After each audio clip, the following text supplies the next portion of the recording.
So tell us, who are you and what do you do? My name's Tim Merry. I'm a facilitator and free agent, I guess. I do work all over the world working with people around how we create the conditions for people to solve their own problems. And then I'm also the founder of the Shire, which is a piece of land down in Yarmouth County, and I have a not-for-profit called the Split Rock Learning Centre. Great. And what's your connection to the pioneers? So I kind of became a pioneer of change by default many years ago because of the friends I had. I never officially joined Pioneers of Change or there was a process people would go through of commitment into Pioneers of Change. I never really did any of that. I just found myself being invited to lots of the meetings because many of my friends were there, so I somehow became a pioneer without realizing it. And I think a lot of what I brought at the beginning was I was doing a lot of theatre and music work, and that got brought in.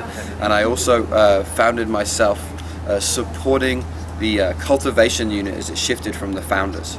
So I did a lot of hosting of the cultivated. I went up and did some work in Denmark with one of the cultivation units, and then also with Sarah Thompson when she stepped in and was supporting her on the cultivation unit. So I've had this role of somehow being involved in hosting some of those at the core of Pioneers of Change. And what is Pioneers of Change all about, in your view? So for me, it's an international network of 25 to 35-year-olds, and the focus of it is really around how do we stay connected to our values as young leaders when we enter into the workforce coming from our education. So at least that's how it was first explained to me. And so there's some sense of this being if we're developing our Jerry Granelli, if we're developing our values while we're at university or through our education, there's a real sense of like, how do we actually live the kind of ideologies we're developing? And so that's been a core piece of it. And another piece for me, and I spoke this the other day, is that it feels to me like Pioneers of Change really is a rite of passage.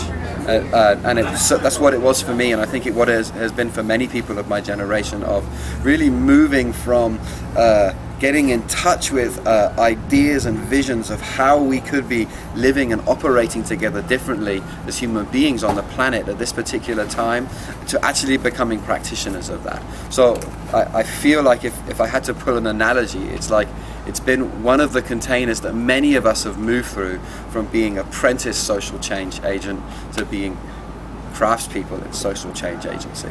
So there's a real sense of it being one of those avenues through which I think many of the leaders who are now in their mid-30s have gone through, that are right at the cutting edge of how change happens in the world right now. And what are kind of the principles and values underlying that? Of that? So I think there's some of the basic principles and values of Pioneers of Change. Is that what you're asking me? Yeah. Okay. So as I experienced it, there was a basic principle around how do we explore leadership that actually works.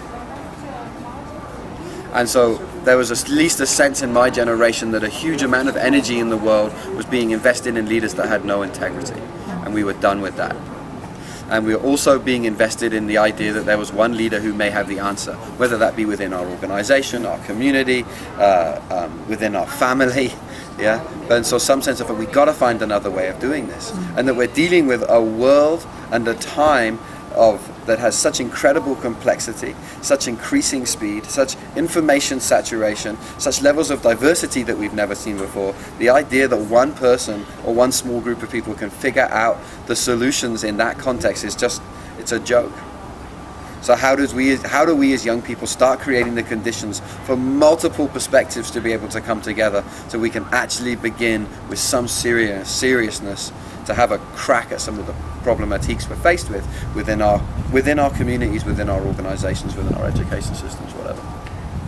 So you said social change before, could you kind of sum up also what you just said, like from what is it that we want to move and to what? Yeah, I have no idea where we're going, first of all.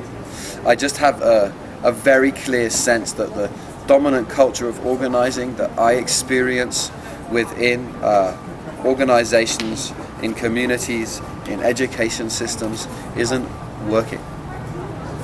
So command and control leadership is not a successful coping strategy for these particular times on the planet, and somehow the practice of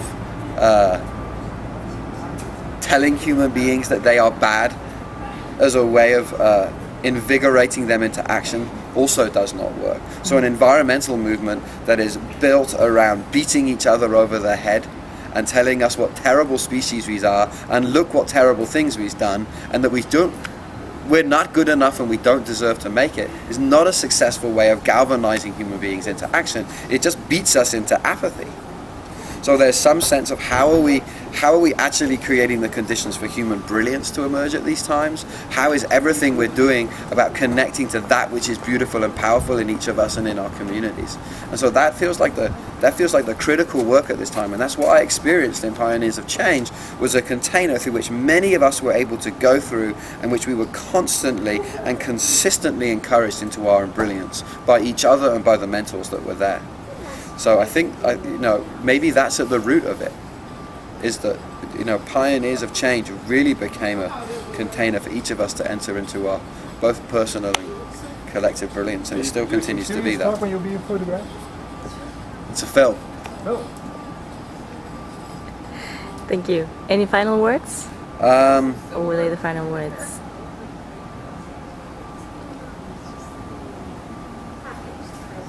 Yeah, so I'm very happy that people are picking up Pioneers of Change right now.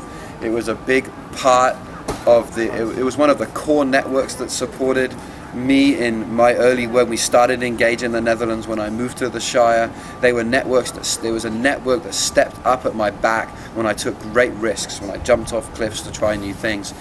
There were peers and mentors from those networks that turned up at my back, and in a lot of ways enabled those things to succeed just by the weight of numbers. So I'm just hugely pleased that there's people stepping up now and picking up the baton and carrying it forward, and I'm completely committed to supporting that in any way I can.